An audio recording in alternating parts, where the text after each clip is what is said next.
Hello, everybody, and welcome to another edition of Good Stuff. I'm Kevin Bille, and as always, we appreciate you joining us today. Well, hey, if you're not blown away or inspired after this episode today, you might want to check your pulse here a little bit. I am honored to be with Larry McKenzie today. Larry is the head boys basketball coach at Minneapolis North. And also an educator with Pillsbury United Communities. Coach, it is great to have you, man. Thank you, sir. I am honored to be here.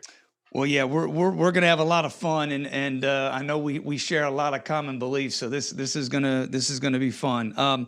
I really want to start here, Coach. I think that I could ask this question to 500 people and get 500 different answers. But what I want is I want to know what your definition of a coach is. Oh man, so for me, uh, my definition of a coach, I always describe a coach like this in my mind.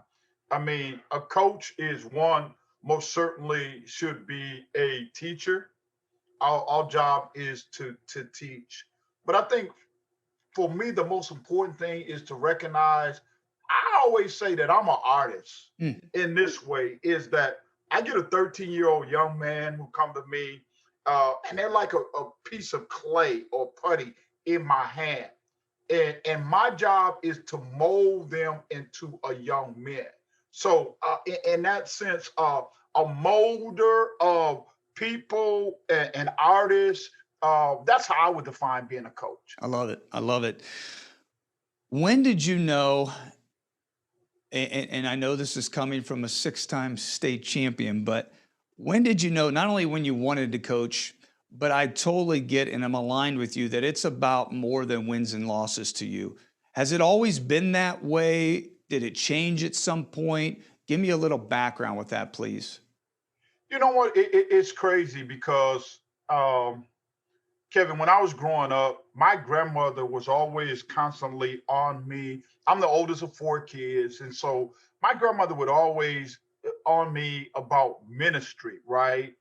And and for some reason I thought over the years, she was pointing me to being in a church and in a pulpit and all of those kind of things because I really didn't understand the various gifts that God gives you and those kind of things. And so I think for me, and you may have heard my story, but after volunteering with Big Brothers, Hmm. having the opportunity to do that, and through that relationship, having an opportunity to coach, uh, it hit me honestly that I could use that little round ball, that little orange thing, to get the attention of young people and minister to them. Yeah, right. And I'll say, after having that experience with Jules and just seeing the impact, right? And part of my story, I have to go back and tell. So I grew up in a household with two educators. My mom was a elementary school teacher for 34 years. My dad taught special ed for 32 years. Okay. And the one thing in life, Kevin, that I knew that I didn't want to do coming out of college is work with kids. Yeah. There was no way. I mean, I'd seen that. I watched that. I'm like, you know what? And so I got into sales in the early part of my career. But the funny thing of it is, obviously, and I appreciate the opportunity to share. God had another plan. Mm. So even though I was in sales and I was doing that, I wasn't really happy. And I found myself on the weekends always volunteering, right? Going out, talking to young men, setting up mentoring program and all of that kind of stuff. And so that experience of Big Brothers kind of brought the mentoring and the coaching together, and it was like the light came on, right? Right. Like man, like okay, you can use this. You can look. I mean, because you can just see when you're sitting in the audience, right? I mean, when you got the kids in the middle of the floor and you're talking to them and all of those kind of things, you could just see, how I mean, how you had their attention. Hmm. And I'm like, man, okay, like this is it. Right. The light bulb came on. So I discovered, early on, when I was coaching traveling basketball, that man, this basketball could be a powerful tool to change lives. What would you say to this? Like, what's it like for you when you aren't able to get to a kid in your time, meaning that 13 to 18-year-old, or what would you say to coaches or leaders, maybe for that matter, that are dealing with young kids about this process of development for a young student? Because to me, that was probably it was probably discouraging. But then on the flip side, when they'd give you that call 5, 10 years later, or you went to that wedding and they're like, man, coach, I get it.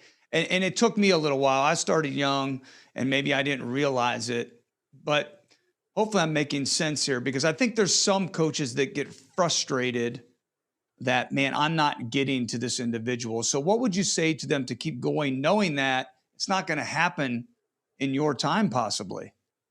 So one of the things that I could tell you that, and again, this was the experience of my mom, and I was there too, Kevin, early on in my career, right? When I first started, like I wanted to do it, I wanted to do it now, and I remember having a conversation with my mom again, who I said had been, a teacher working with kids, and she said, Larry, you're gonna lose some battles, but you focus on the war. You know what I'm saying? Great. And so, like, it's not. And she also told me this. She said, you're going to think that they're not listening. You're going to think that they're not paying attention. Uh, but just keep planting the seeds, keep watering and nourishing. And just like we tell our kids now, she said, trust the process. Right. And so I got through that. And just like mom told me, later on, I mean, I remember having one of those kids, young man, come to me like, Coach, I know you thought I wasn't listening, but I was listening. I mean, I joined the service. I've got a couple kids. Yep. I'm doing well, and he came up to me in the grocery store, and I was like, and I just started crying. He said, and because he was definitely one of those kids, Yeah. in my early career that frustrated me because I didn't think that he was listening. So it's a process, Right. right? Right. And I think anybody doing this, it's like, and here's the thing, it's like you plant a seed, right? You're not going to immediately get a apple tree or orange tree. It takes time, and I think a lot of times that's what we're doing, right? We're planting a seed, and then we and that's what when they say like it take a village to raise a child.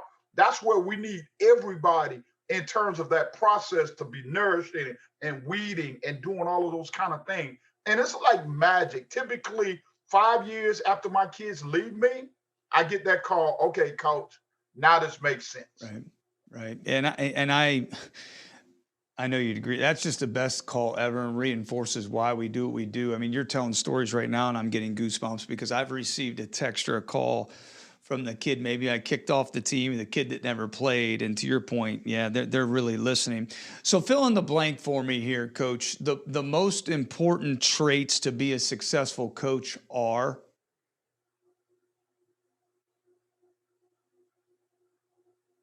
I'm a big believer in this is knowing your why. Mm, Knowing your why. And part of that is knowing that it's really, as we started out early, that it's real that X's and O's, that the game is a tool to change lives, right? And I'm a firm believer, and I tell everybody, coach, I don't believe that I'm the best X and O guy. I don't believe that anybody will name my offense or defense after me ever. What I do know is that I love my kids unconditionally because I was one of those yeah, kids. right. I was one of those kids, and so because and I'm not gonna place judgment on a kid because of his home situation, all of those kind of things. And I think for me, when I say knowing my why, knowing that what I do is my personal ministry, right? It that has impacted the way that I coach and how I coach. And I tell people, I follow the greatest game plan that's ever been presented, and that book goes from Genesis to Revelation. Amen. Yep. Yeah, for sure. Now, and I also think this is a great time to maybe insert. There's a reason to me, like when a quote has been around forever or a certain philosophy or whatnot, we should probably spend a little more time diving into it. But that's that old adage of you don't know, they don't know how much, they don't care how much you Oh, know until they know how much you care, right? I mean, that's and, everything. and in this time with the social media and all of that kind of stuff, Coach, I think that is so much more Yep. important than ever. Right? It's been around, but kids don't care how much you know until they know how much you care. Yeah, that, And that is so true. And I think in this time and space, it's really true. And so I always tell my assistant coaches and young coaches, right? It's not what you say, it's what you do, yeah, because the for kids sure. are watching. Yeah, they are. And you know what? I was going to maybe talk about this later, but let's focus on it right now because you've made a couple comments in reference to this about trusting the process and now in general with that. I know accountability is a big part of your culture, but and please, if you disagree, push back. And if you agree, I'd love to hear your thoughts regardless. But a common mistake I see out of coaches or leaders for that matter, we're holding everyone else accountable, but we're not holding ourselves accountable. Like for me, it's like I'm telling you all these things, I'm giving you all this advice. And if I'm not being consistent, I need to self-reflect and turn the mirror because I'm the one that, I'm the example. And I feel like this is key because you're building trust and connection that way. And you got to be able to stand in front of your team and admit when you're wrong. But once again, I don't know about you, but do you agree or disagree with that? I 1000% agree. I'm of the believer that everything starts with the head, That's right? right. So you're in charge, right? And your team become a reflection. Your team become a reflection of you, your beliefs, your work ethic, all of those kind of things. So it starts with the leader. And one of the things that I tell my kids all the time, like everybody here will be held accountable, right? If I'm not giving you my best, if I'm not doing what I'm supposed to do, call me out. That's right. You have permission. Call me out. If assistant coaches aren't doing what they need to do, if you don't feel like they're giving you their all, call them out. Here, everybody is accountable. Nobody's exempt at all. And so I challenge my kids. I tell you, here's one of the things that I did last year is, I'm on my kids about being late, right? And coming in to practice and that kind of stuff. So one day I intentionally pull up in the parking lot and I sit in my car so that I'm late. And I walk in to practice and because I wanted to see, right? And so when I walked in, a couple of my leaders, my seniors, like, Coach, you're late, right? Like, and so the way that I operate in terms of my rules is like, so the first time you violate a rule, the captains make a decision. The second time, it's my decision, and then the third time, this is not going to work out. Right. But the captain's like, Coach, you're late, and I'm like, okay, so you know what I'm saying. So they were like, well, we ain't gonna make you run killers, but you're gonna have to do, X, Y, Z, and it was just one of those things that I wanted to check because I'm challenging them, and part of my job is this. Kevin, I think basketball is a microcosm of life, and my job is to prepare future leaders, right? Future leaders, and so I got to teach them about accountability, and then at some point see if they're learning the things that I'm teaching them. And so to me, I mean, a lot of times that's my approach. You're gonna be living and working and participating in community a lot longer than you're going to be a basketball player. Yeah. I think a couple things come to mind with what you're saying there. I think they'll become more accountable to themselves for the program. You're allowing ownership, which I think is phenomenal. And I'm just going to interject this. This was some good advice. I mean, when I was 25 years old and dealing with college kids, somebody told me, an older guy that's been around, he's like, Kevin, just treat every player when it comes to discipline, treat it as if it's your best player. Because it was really easy that guy got busted in the dorms, worst player, you're going to sit out a game. The best player it happened to, and I want to be like, oh man, if I change this now, they're watching and paying attention to me. And so that was good. I absolutely love this. You talk about, and I agree with you in this. We talked about that off the air, and in terms of how sports is like life. You talk about life though in three things: choices, chances, and consequences. This is good stuff, man. Share with us a little bit about that, please. So here's the thing. I think again, one of the things that I've learned over time is that the three C's, right? Choices, right?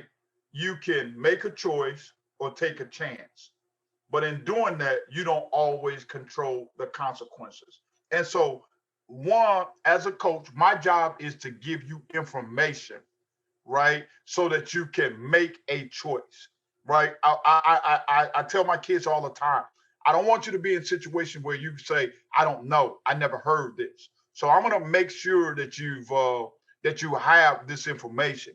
Now, once I give Kevin that information and he chooses not to take it in stride and use it, so now instead of making a choice, he decides to take a chance. And when you take a chance, then you lose control. And one of the things that I tell oftentimes, one of my speeches that I talk with young people about is life is about you can either be the driver or the passenger, right?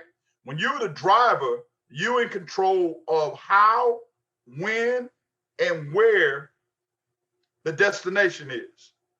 When you're the passenger, you're just going for a ride. Mm-hmm. So you want to get to the place where you're controlling your destiny, right? And so that's about when you know better, you do better. So that's about if you know, right, that in order to get a Division I scholarship, you got to have a certain grades, then you do that. If you know that you got to get a certain ACT score, then you do that. If you know that you got to work on your left hand, then you do that. Or you can not, right? You can take a chance and then hope that things work out. But then, the consequences. And so if you do the right things, the consequences become you get that scholarship. You don't make the right choices and you decide to take a chance, you fail classes. Yep. You don't study, you fail classes. Or you get with the wrong group of people. And in the community in which I coach, sometimes when you don't make the right choices and you decide to take chances, then the consequences become 5 to 10, 10 to 20, 20 to life or death. I'm definitely playing this for my three boys because I talk about consequences a lot. So thanks, Coach, for supporting my parenting as well here. But hey, your school, though, your school's about to close, before you got there. Maybe there's a business leader that's listening whose culture is changing or struggling. Maybe there's a coach who can't turn the corner. How would you, how does one change a mentality? Because I think that's something that resonates with me when I listen to you talk. I think, and I've been blessed. I've run a youth ministry as an executive director here. I'm currently work with the nonprofit in education. Of course, I've been a coach. I've been coaching for 40 years this year. I say this: the most important thing is culture. Is culture, and culture. Going back to leadership, Kevin, it starts with the vision and mission of whatever you're trying to do, right? And then my thing of it is, and you've probably heard me say this on some of the other podcasts.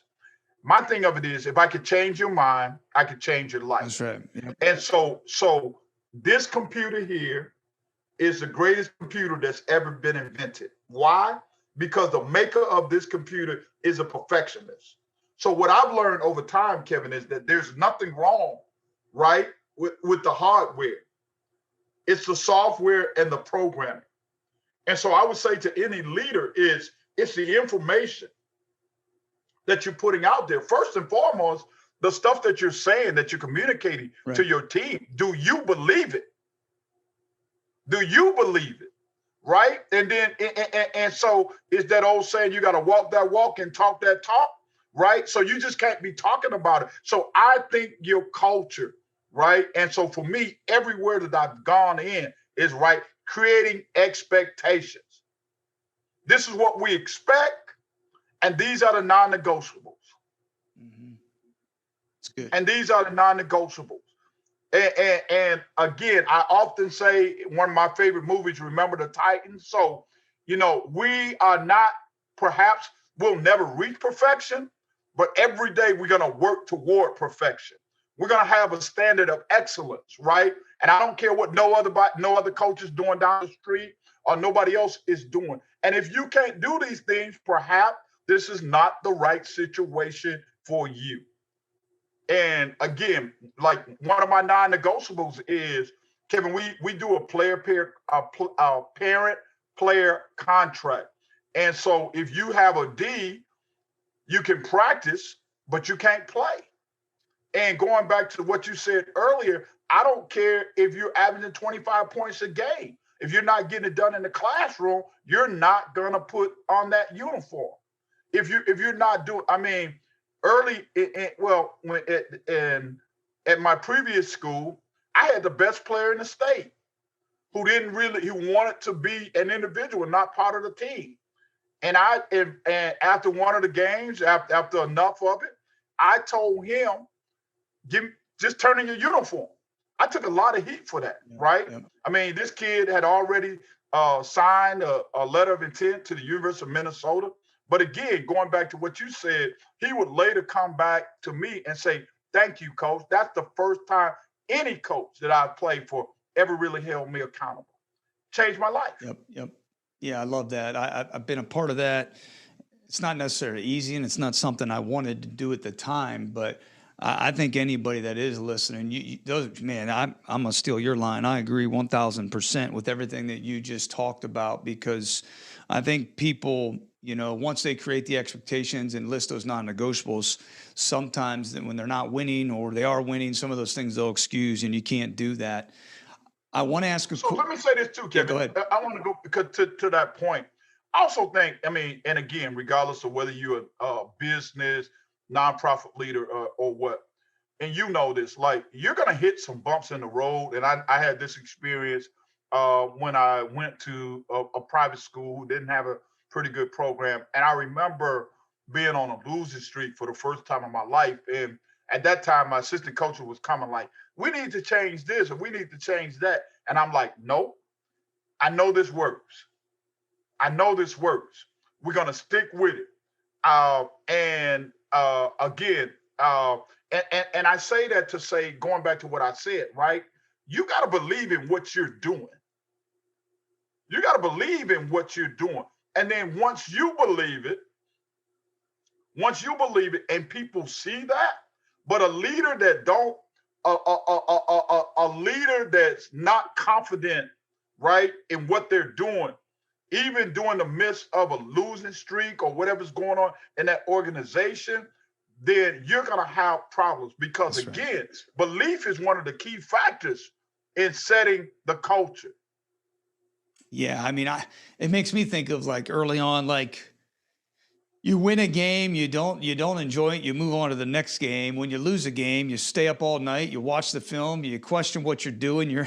There's got to be some balance. We started doing like after every game a 3 up, 3 down the next day. Hey, what's kind of 3 things that were good? What's kind of 3 things that we still need to work on? That kept things balanced. Move it and let's go on. But I think people freak out business wise or coaching wise when things aren't going well, and that's obviously when your true character rises. I want to ask a question that I personally already know the answer to, but I think people need to hear it. Could you have played for Coach McKenzie, and why or why not? Larry McKenzie could have never played for Coach McKenzie. So, when I was growing up, I mean, I grew up, I always tell people I grew up in a 2-parent single family household. My dad worked all my life in the early years, so he always had 2 or 3 jobs. He was a great provider. but he didn't come to the spelling bee. He didn't come to my Cub Scout events. He didn't make my basketball game. And I was a very, very angry young man. I was difficult to coach. I remember, days when I would just go because I was a talented athlete. And when we talk about holding people accountable, I remember days when I didn't feel like practicing, when I would just sit in the stands and watch, and wasn't worried about not starting or any of those kind of things. And my coach would just say, Mac, I mean, are you gonna go today, or that kind of stuff. And so, I had a lot of attitude, and in all honesty, I mean, I tell people, and one of the things that coaches, if you're listening, I also tell you that share your movie.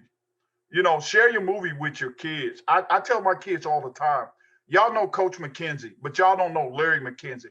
If I put my movie up, it ain't what you think. Mm-hmm. It ain't what you think. And I want that. And I when the opportunity presents itself, I tell my kids, I mean, I struggle.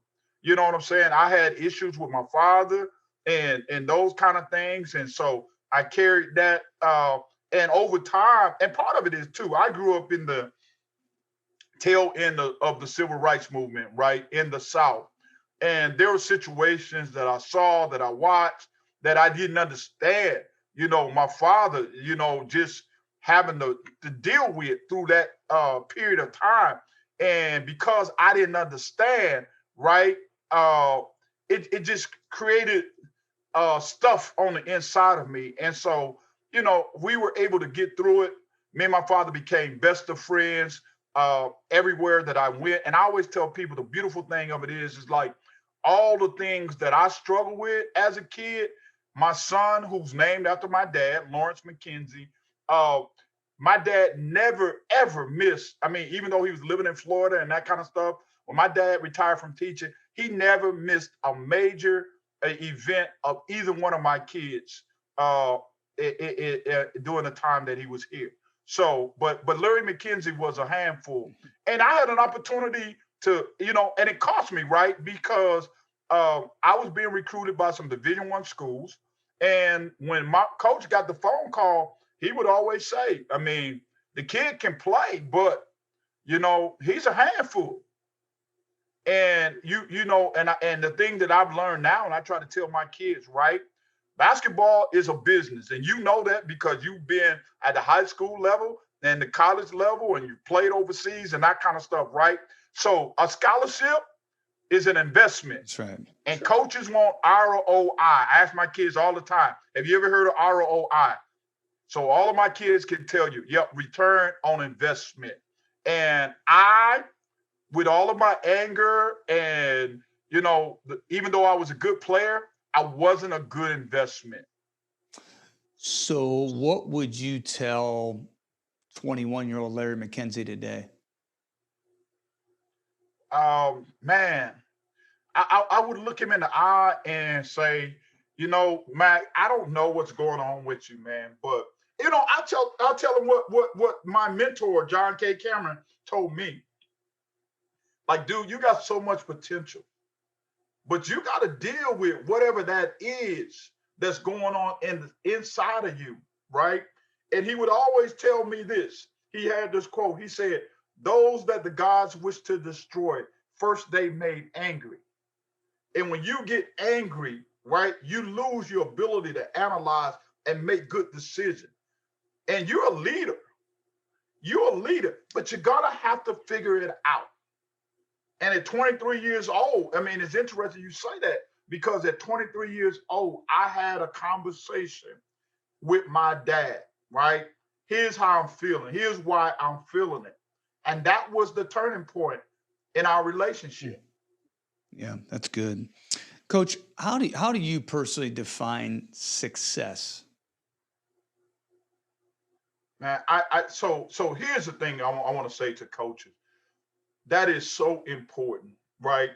If winning championships is the only way that you define success. So here's the thing for me.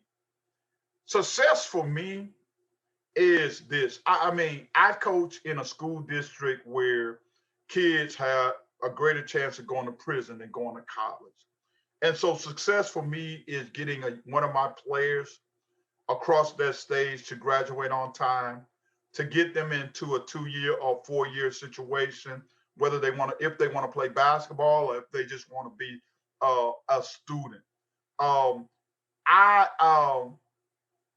Success for me is that invitation to a college graduation, Yeah. that invitation to your wedding, that phone call that we talk about that comes 5 years later when you say that this really mattered.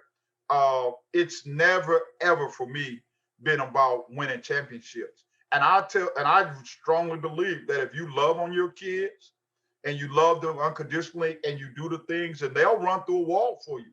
But that success is, there are coaches. I mean, like in the state of Minnesota. I mean, in the end, you got what 347 high schools. There's going to be 4 guys that's going to host that trophy at the end. Does that mean I didn't have a successful year? And there's so many things that we do. When I get one of my players who tells me, I got a young man now that I'm extremely proud of. He's a senior. He signed to play football at Penn State. As a freshman, he told me, he said, I can't do math.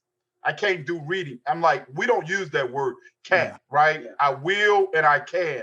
I will and I can. We're going to get you some help, right? This kid, 8 straight quarters, be on a roll. Now he's got a full ride to Penn State to play football. And so success to me is seeing that light bulb come on in a kid who didn't even believe in themselves. Yeah, that's really good. I'd be curious at this point of your career, and we'll wrap this up then and go into rapid fire. How do you continue to grow and learn? You seem to be somebody, like when we alluded to this a little bit earlier and listening to you before, you have a growth mindset. You're trying for that best version of yourself, knowing that you may never arrive, but there's got to be something. I know we talk about books here and other things. What is it for you, Coach? You know what? So I believe, and I always give credit to Tim Duncan, but one of my former players used to say this all the time, and I use it quite a bit. Good, better, best. Never take a rest. Your good can always be better than your best. So for me, I'm always reading. I try to read a book a month. I'm wrapping up John Thompson book. I Came as a Shadow. One of my favorite books is The 1% Solution. I'm always reading. I'm a big John Gordon fan. I'm a big John Maxwell fan. I am always so one of the things, and I think, Coach, you've heard me say this. What I've discovered in my life journey is this: you can't give your best self if you're not your best self. And I think there's too many coaches out there, too many community leaders out there, too many guys that are sitting up on the top floor of corporate offices who are unhealthy because they don't take care of themselves, right? They don't take mental breaks. They don't know how to turn their cell phones off. They don't manage time to enjoy their family and the other kind of things in life. And so I'm constantly working on being my best self, right? And it's like I said before. So to me is, and we talked about this, and I appreciate I can say this here, Coach. I'm a Christian, and when people ask me what is that, I say, well, it doesn't mean that I'm perfect, right? Right. I am striving to be Christ-like, right? Yep. He's the only person that ever walked this earth that was uh, uh, perfect. And again, even if people go back to the story of Jesus in the Garden of Gethsemane, he even had his moment, right? Mhm. With like, Father, do I really have to do this? So I am striving to be Christ-like, which means I'm striving to be perfect. Right. I may not. It's challenging, right? I'm human. I struggle at times with like anybody else in life, but I'm mindful of what the end goal is. And I tell people, for me right now, in all that I do, coach, the most important thing in my life is my salvation. Yeah, yeah, for sure, for sure. And I, two things that I just want to say, and we'll jump into 3-pointers, but I think it's your habits. Like for me, if I don't have my morning routine, my whole day's out of sync. If I'm not doing that right off the bat and spending that time. And the second thing is, I really want to your point, I want to say to people, it's not selfish to focus on you. I know it might sound counterintuitive. It has nothing to do with that. It's this water jug, what bottle, however it's going to be empty at some point. I got to refill that thing, man. And I can't give, to your point, what I don't have. And so therefore, I would encourage people, you mentioned a couple things already. Turn off that phone, watch a movie with your wife and kids, go on a walk with your dog, read, get around other people like this. I'm going to grow and learn today from you. Listen to podcasts, whatever it might be. You have to focus on yourself. And I don't think you're right.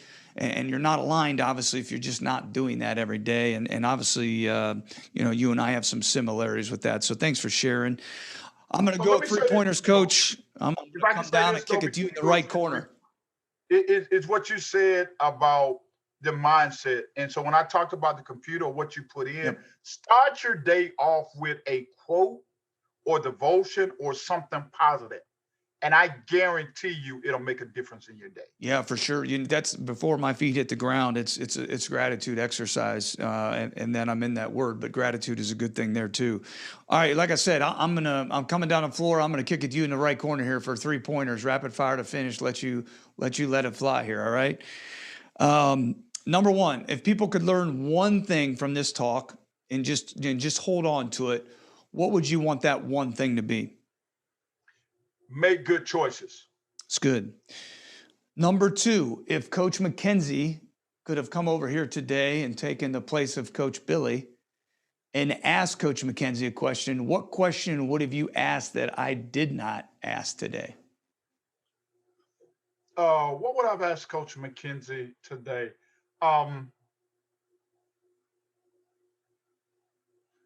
Great question. I guess what would you tell young people? You asked me my 21-year-old self, but what would you tell your 14-year-old self? And that would be, learn to be your biggest cheerleader. Believe in you. And finally, Coach, as you know, good stuff is the name of this. Give us some good stuff in closing, anything that maybe is on your mind right now or you feel is appropriate. Well, I'll leave your audience with this, and I think this is good stuff. When I say it's how you start your day, every day for me, before I walk out of my house, I have this mantra that I do, and I'll leave this with your audience as good stuff. That this is the beginning of a new day. God has given me this day to use as I will.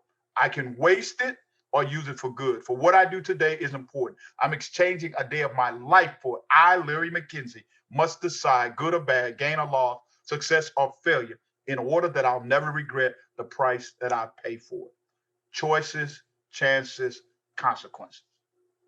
Good stuff. Truly good stuff. Thank you. Hey, just tell our listeners right now where they can connect with you online. I know you've got a website, book, social media. You're out there as well. So if you could let them know that now, I'd appreciate it.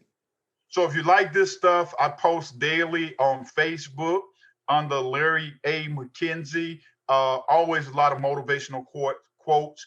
Try to give you some thought-provoking stuff. I'm on Twitter as Coach McKenzie. I'm business-wise. If you want to follow me and learn more about what I'm doing, I'm also on LinkedIn as Larry A. McKenzie. And again, if you're looking for somebody to come and share some encouraging or inspiring words with your team, with your organization, go to www.coachmckenzie.com. Great. And also, I would tell people to watch the documentary Northside Pride, a documentary on YouTube. Very well done. How long ago was that, Coach? A couple years ago? It's been about 4 years ago now. Yeah, phenomenal. Well, Coach, thanks, man. I mean, you're truly inspiring. You do it for all the right reasons. I'm glad Trent connected us, but it's so powerful to see the minds you've changed, and as a result of that, the lives you've changed. And I just have a ton of respect and admiration. You know, don't get me wrong for those state titles, but once again for why you do it. And yeah, just keep it up. And I appreciate you spending some time with us today. I really do. Well, thank you, coach. And I'll just leave you with this, man. I'm the vessel, right? I always tell people, if you think about it, a radio won't give you any sound unless you plug it in, right? I'm plugged in. So, and because I'm plugged in, I'm able to produce, as you would say on your show, some good stuff. For sure.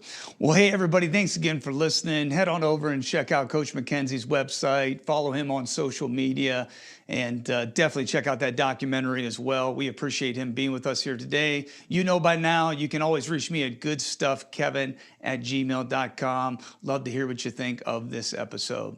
Thanks again, and until next time, good stuff.